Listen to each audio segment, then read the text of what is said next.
We take our bodies for granted. But under pressure, our bodies show us how extraordinary they can be. This complex machine grew out of millions of years of evolution. So intricate, we're still mystified by many of the things that go on inside us. A hidden world, but one we can now explore in 3D as never before. Most of us don't realize our bones and muscles have superhuman power. But in a crisis, we can accelerate fast, survive a crunching fall from the sky, lift unimaginable weights, and drive ourselves mile after mile. Muscles, thousands of fibers, millions of filaments, the microscopic engines that power us all. Ready for action when the human body is pushed to the limit.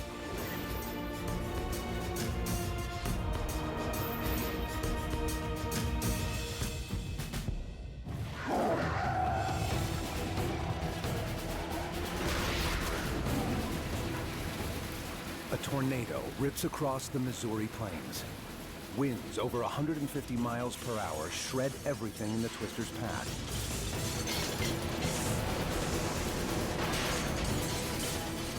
When it smashes a trailer home, one man is sucked into the heart of the storm.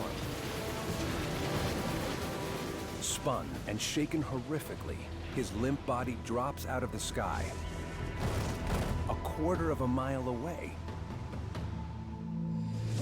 It was crazy. I knew that I wasn't where I was supposed to be. And it took me a minute to realize, you know, what was happening. Matt hasn't broken a single bone. How could that be?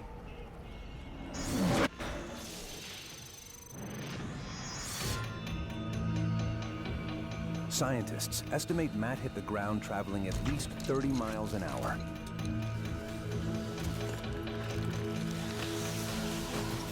Yet his bones protected his internal organs from being smashed.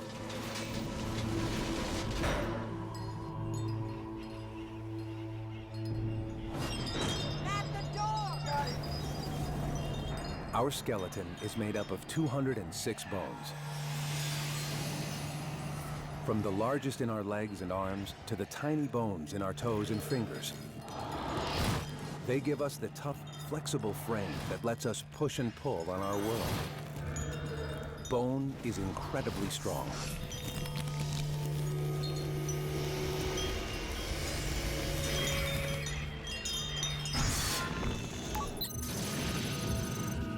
Pound for pound, bone is stronger than concrete. It has a strength-to-weight ratio found in no other natural material on Earth. The secret to bone's strength and lightness lies inside. It is a matrix of hollow cells. Its walls are as thin as paper. Bone gets its rigidity from calcium and phosphorus, materials found in seashells and teeth. But astonishingly, almost half of our bone mass is soft and alive, allowing our bones to bend.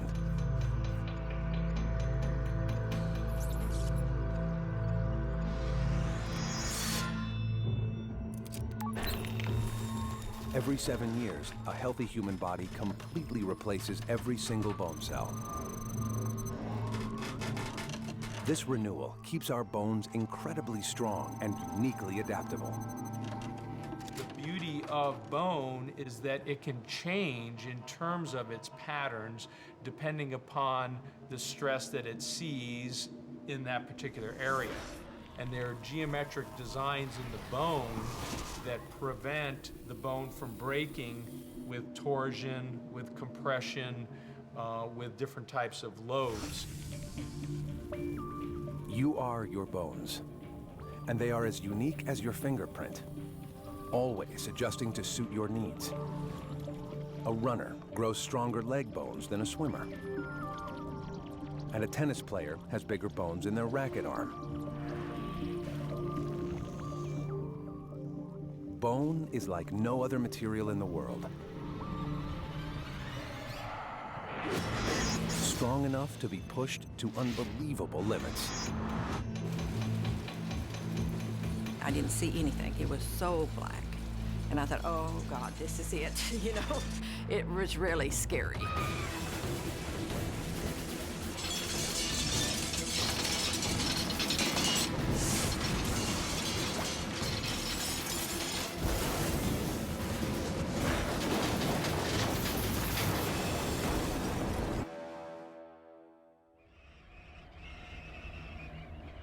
When I looked up, there was just nothing. No walls, no furniture, no nothing. I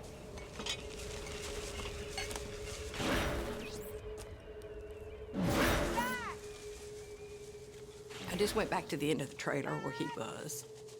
It was just all gone. So, and I knew I wasn't going to be able to find him. When Matt lands a quarter of a mile away, his bones don't break. Not just because they're strong, but because they're flexible. His rib cage bends as much as an inch.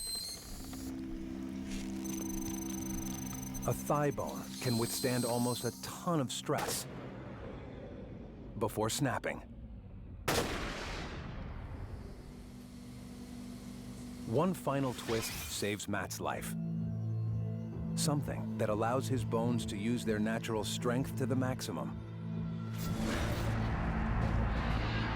As the storm hits, it hurls a lamp across the room, knocking Matt out cold.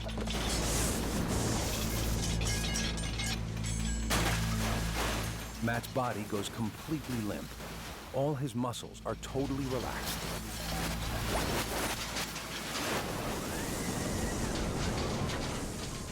This allows his bones to evenly absorb the shock of landing.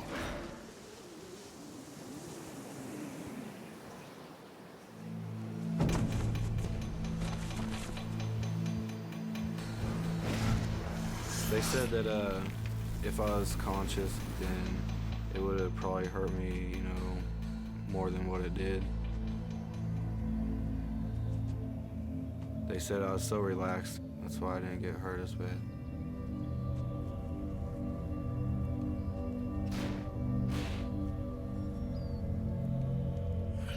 It was fantastic. He had blood all over him, but he wasn't hurt, so.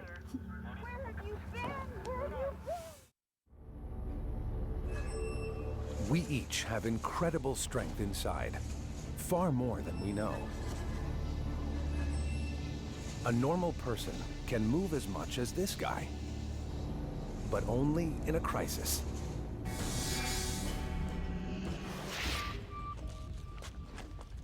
It's a little steep here.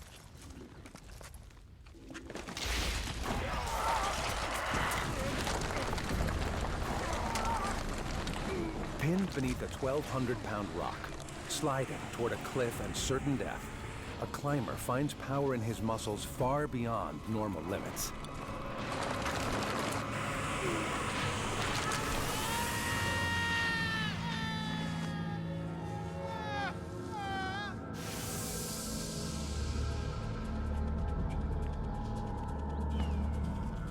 The Sandia Mountains in New Mexico test many climbers.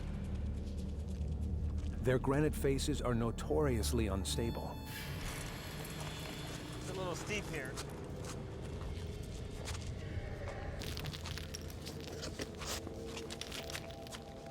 Mark was in front, and I lost my footing just a little, and by instinct to catch myself, I reached over and put my hands on the wall.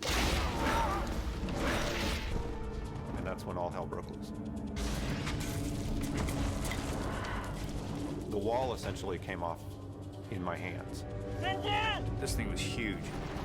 And how it didn't crush him to death, I don't know, but I just watched him and I couldn't believe he was actually still alive. The rock slab has trapped St. John. It could crush his ribs, but with his arm muscles, he's able to hold it off, but only just. Worse, he's on a sloping ledge. He's sliding toward a high cliff and doom.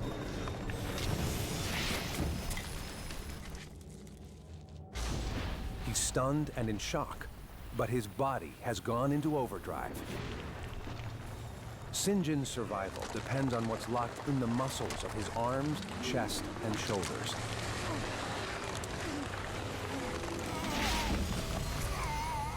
But how can mere muscles move something that massive? Muscle tissue works by contracting, pulling on bone, using it like a lever. These contractions occur microscopically. Each of St. John's muscles has thousands of individual fibers, bundled like wires in a cable. As we age, muscles may get bigger or smaller, but we're born with every muscle fiber we'll ever have. Within each fiber are yet smaller filaments. To activate the muscle, chemicals trigger neighboring filaments to ratchet together, intermeshing like locked fingers. As they slide past each other, the whole muscle fiber shortens. These contractions drive all our muscle movement. Yet the big surprise is that most of us use only about a third of our muscle fibers at any one time, even when we feel we exert ourselves. It's the way our muscles deliver power most efficiently.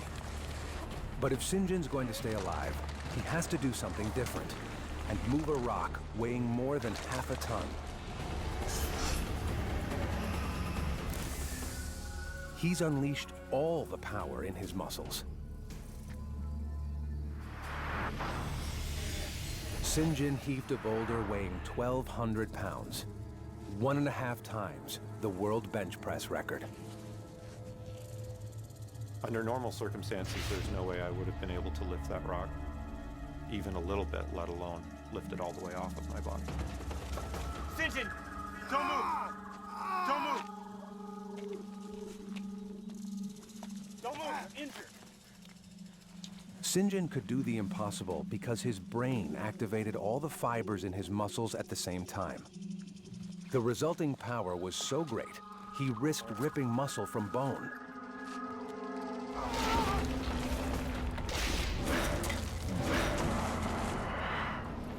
But in a flash of instinct, St. John's brain made a life-saving decision, triggering every single fiber in his arm and shoulder muscles.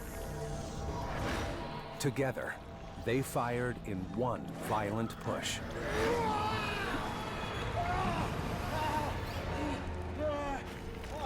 Most people can't consciously or voluntarily make their muscles do that. It usually requires some unique situation.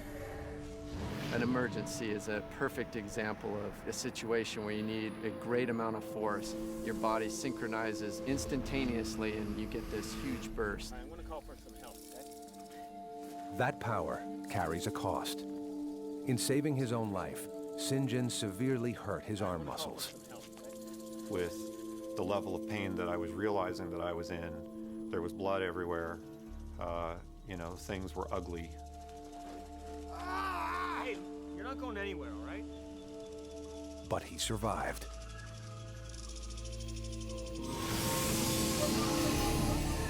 We carry awe-inspiring strength in our muscles that we can summon when we're pushed to the limits. But every day, every hour, our bones have to handle huge forces.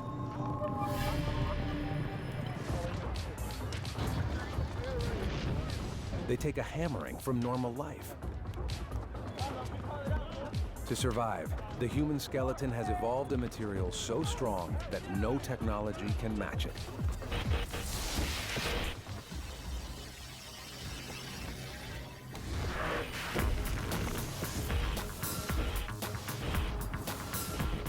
These street gymnasts are among the world leaders at free running,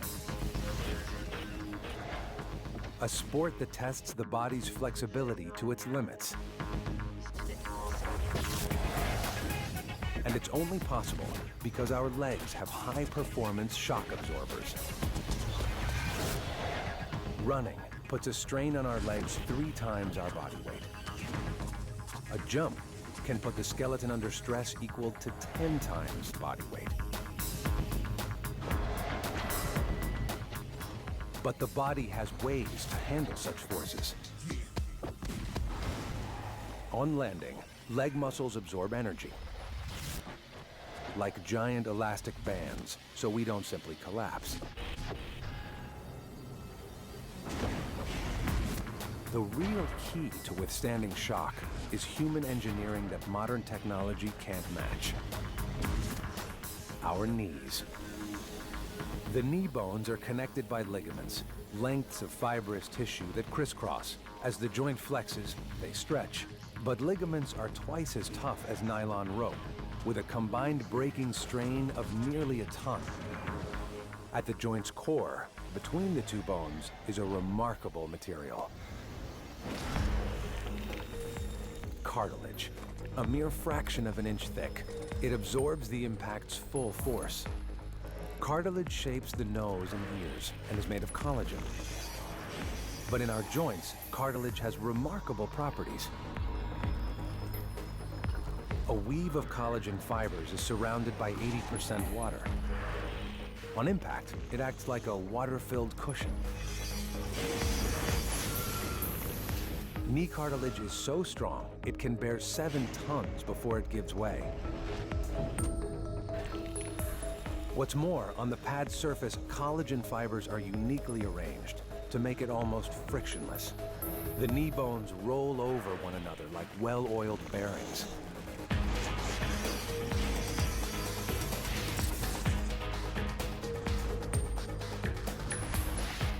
In a lifetime, hundreds of millions of shocks pass through this tiny area, a uniquely durable design. The human body is an amazing machine, holding hidden power and flexibility.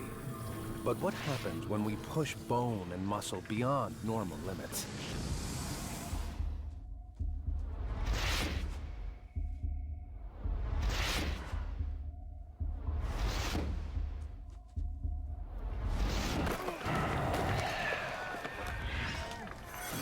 You'd think serious injury would stop an athlete in his tracks.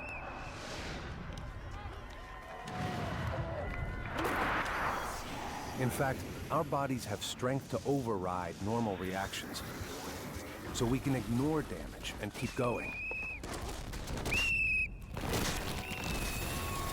But we only do this by drawing on a very special series of factors. Two rival college football teams are battling it out. It was the first game of our season. It was in the third quarter. I was the outside receiver. Trailing in the game, Cerritos College are fighting to get back on top. The play will have Ryan Petty receive. I caught what was called a out route, inside upfield.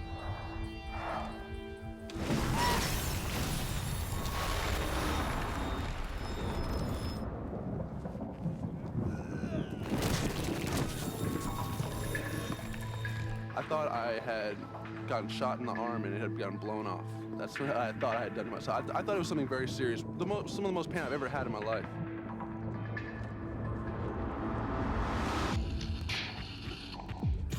Running full speed, two defenders take Ryan down.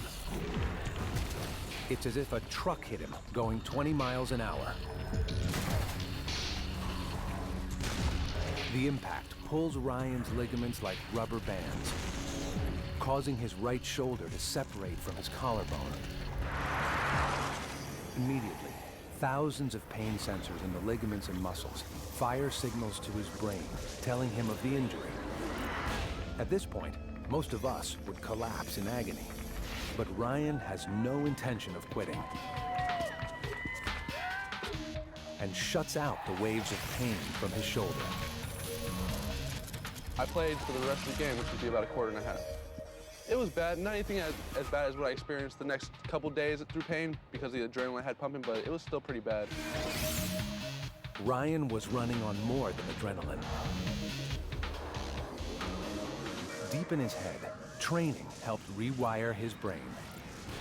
The way Ryan's brain cells now connect strengthens his resolve. Damage to our bodies causes pain we all sense. But we differ in how we deal with it, how much pain we tolerate. Where the difference is not in pain threshold. it's in pain tolerance. Is how much will you put up with before you say, that's it, I quit. Football players have a higher tolerance. Clearly that's a learning component. If you're brought up and told that it's a sign of weakness to admit that it hurts, you won't admit that it hurts. We can rewire our brains and body to become superhuman at a price. Ryan's ligaments eventually tightened back up, but his recovery took longer because he kept playing. For Ryan and his team, that's the price of victory. Everybody plays through pain. But sports isn't the only place where people choose to stress their bodies beyond their limits.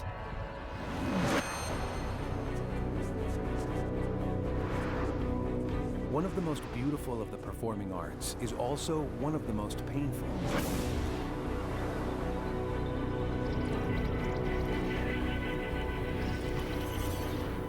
Because ballet is an art form that's meant to look effortless and painless. I don't think we encourage each other to go on about how painful it is.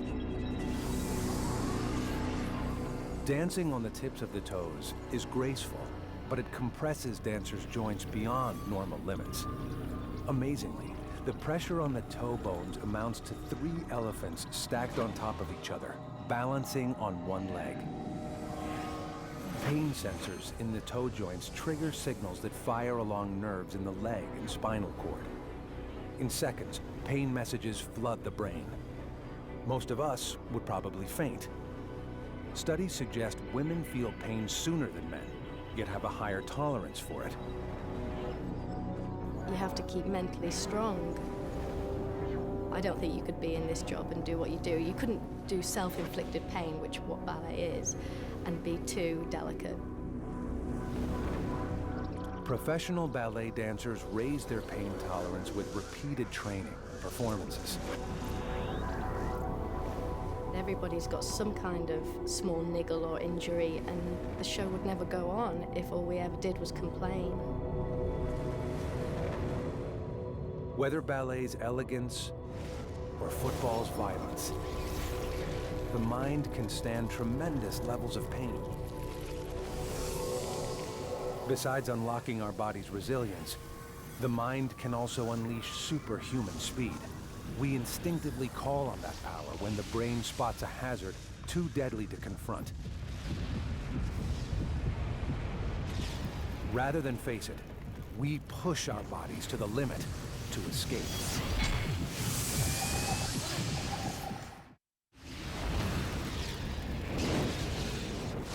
A wildfire blasts through the Southern California hills at terrifying speed. Caught in its path, a policeman accelerates faster than a racehorse. That life-saving burst of power is from inside. Strong winds have sent flames racing up tinder dry hillsides today. 4,000 acres have now burned in Ventura County. Officer Dan Perkins is trying to reach residents trapped by the approaching forest fire. It was pretty hectic. There was a lot of fire and smoke. Visibility was pretty low. I'm on the approach road now. I'm gonna try to get through to them. Trees were falling partway in the roadway on fire. You know, fences were on fire. The house that they were at wasn't on fire yet, but it was going to be soon. As he gets closer, Dan's body goes on alert. The fire could erupt at any moment. Folks, get in your cars and follow me out. Quickly, quickly! They started to go to their cars, and that's when the firestorm came over. It was, 60, 70 feet above me when it blew over. I thought that was it. I thought that I was going to die.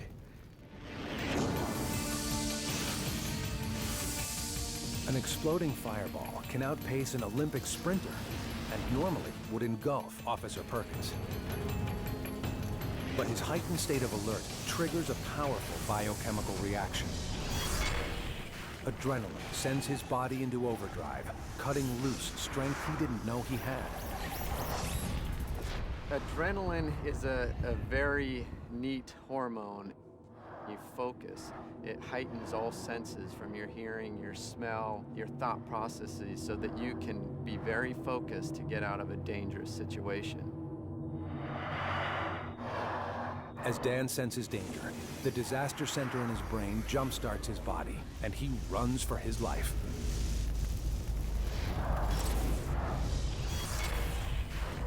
That instant response triggers a series of critical reactions.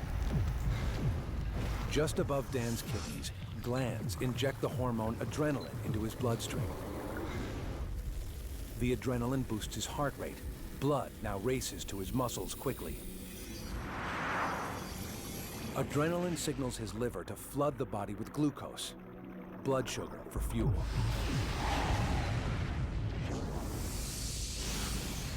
But even that won't save him.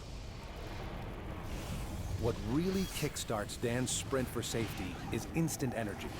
It's there in our muscles, stored for just such emergencies. The human body has a great resource in that it stores energy in preparation for emergency situations. And it's kind of like a high-energy battery.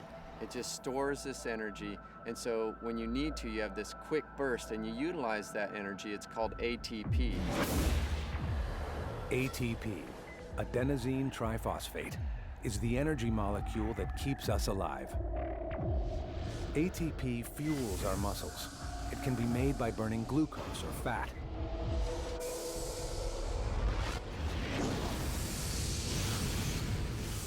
We store an emergency reserve of ATP in our muscles, available for instant action, turbocharging us on demand. For a few seconds, the energy burst turns Dan into a skilled sprinter.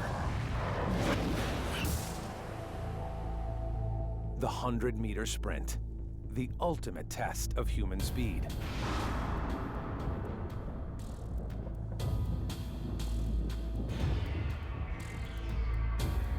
The event lasts less than 10 seconds, time enough for a well-trained runner to call on a surge of high-energy ATP.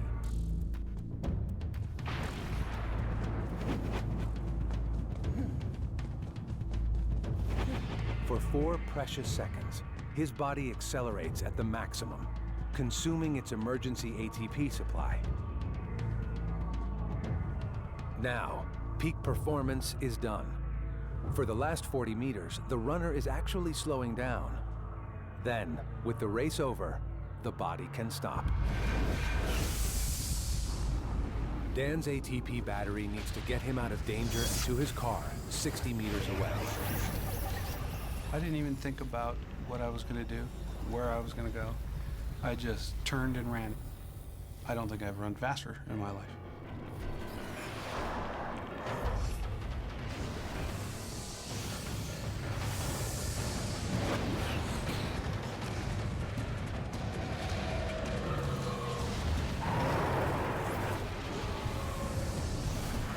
For a few key seconds, Dan has pushed his body to its limits.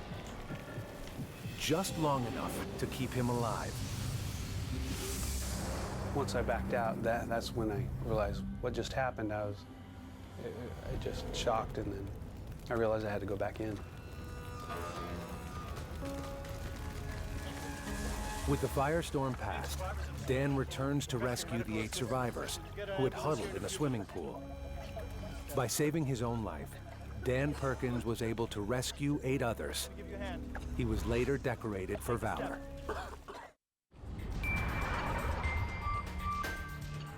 The human body can move with infinite variation, all of it powered by more than 600 muscles. But on its own, any one of those muscles is virtually useless. Everything we do requires many muscles working in perfect harmony. Simply walking involves coordinating 200 muscles. Steering a car, 100. And it takes 70 muscles just to lift a cup of coffee.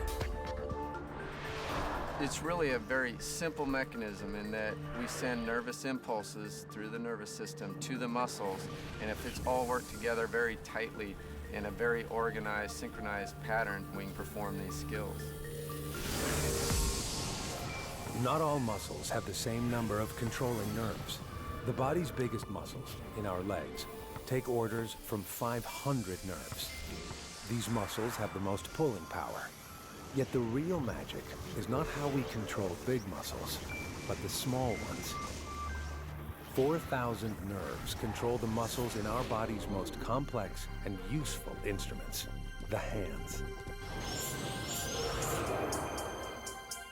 Each hand has 27 bones, 30 individual muscles, and more than 1,000 miles of nerve fibers and blood vessels. Coordinating all this takes a lot of brain work. Merely controlling our hands takes almost half of the part of our brains dedicated to movement. A set of connections between brain cells governs every action. But we aren't born with these connections. We have to learn them. We gain and maintain this strength throughout our lives. Amazingly, we're learning how to unleash this power even while sleeping.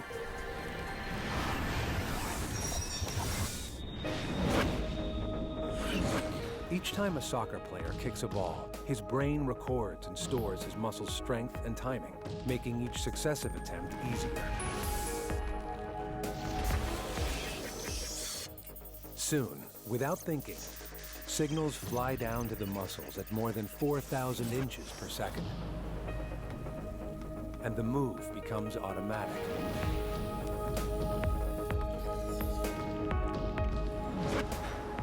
But this training continues off the field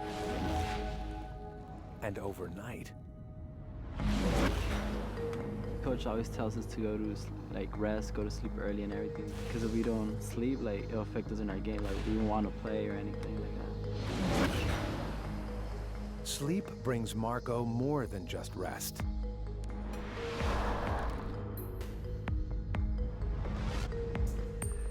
While Marco sleeps, the skills he's been practicing all day are reinforced as connections are strengthened in his brain. For all of us, the brain's activity while dreaming could be as important in strengthening our skills as what we do while awake. We know that when you go to sleep at night, especially during REM sleep or dreaming sleep, that's when your memories are consolidated. That's when you learn more things.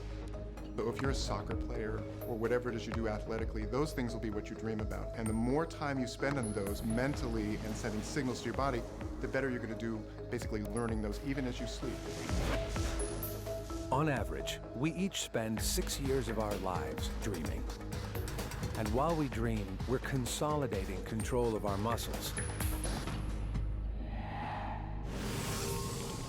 To keep our muscles working over sustained periods requires another strength, a strength you'll hardly believe you have. This hidden strength can keep you going for hours of non-stop action. Paul Hopfensberger is trying to swim 21 miles across the English Channel. As part of his training, he gained 16 pounds of fat. His fat cells have grown, thickening Paul's arms, chest, and belly. It's more athletic than it sounds, or looks. Our early ancestors probably looked like this. For them, fat was a vital way of storing energy. A competitive swimmer is very much like ancient man in being constantly active and balancing their food intake with a tremendous amount of physical activity as ancient man hunted for food. So if we look at a swimmer, you'd be surprised to find that most of the fuel that they're using is really fat, both fat from the diet and fat that's stored. As Paul heads into the frigid water, his success will depend on how he manages his body's reserves. To start with, carbohydrates from Paul's last meal, stored in the liver and muscles, quickly convert to glucose, then combine with oxygen to power him forward.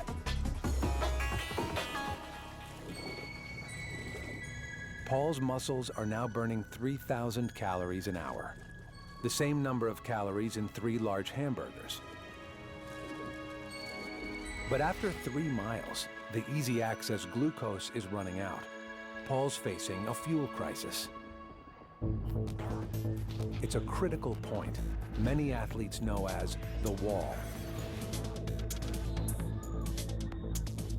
It's the moment marathon runners dread. The average person has about 2 to 3 hours worth of energy. Once that is depleted, then you have what's called hitting the wall, where you just feel this physical fatigue and even this mental anguish, like you're just done. You need to stop.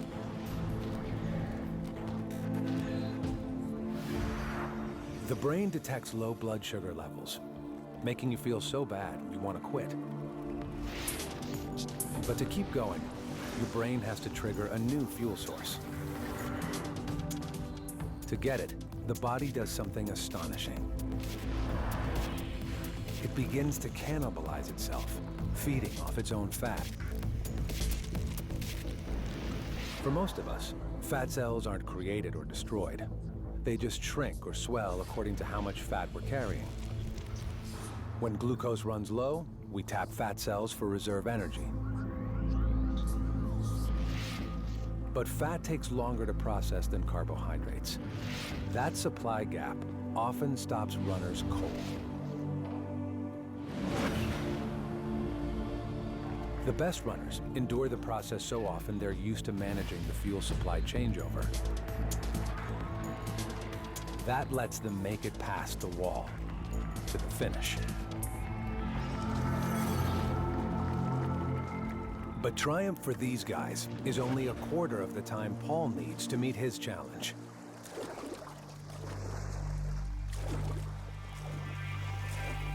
Like runners, he has to switch fuel supplies and start consuming his own fat.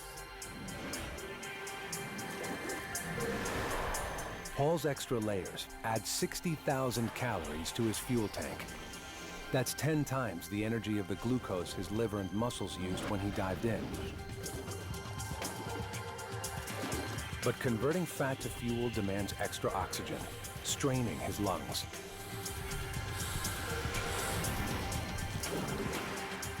He's sucking in 20 gallons of air a minute, absorbed through tubes narrower than a human hair, and across tiny membranes whose total surface area is equal to half a tennis court.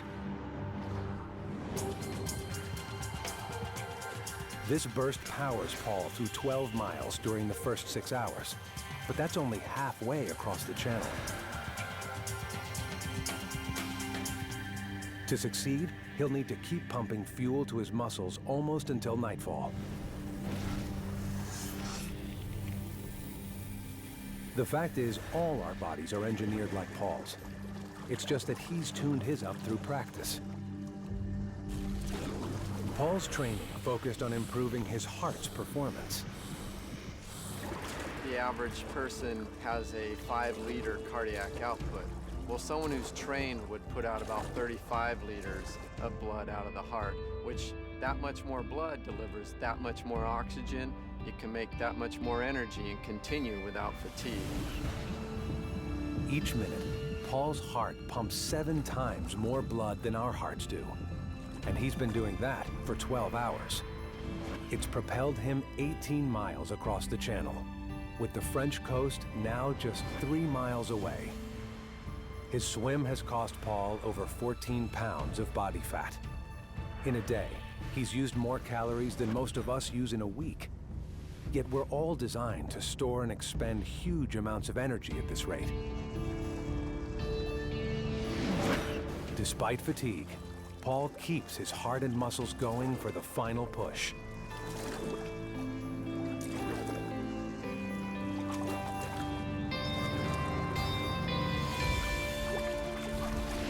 After 14 exhausting hours, Paul touches land. He's made it. It was a bloody experience, I think. Strange to say, challenges like this are within all our grasp. All because ancient ancestors, struggling to survive the wild, stored fat fuel for stamina. It's only one of many ways we can push our bodies to their limits.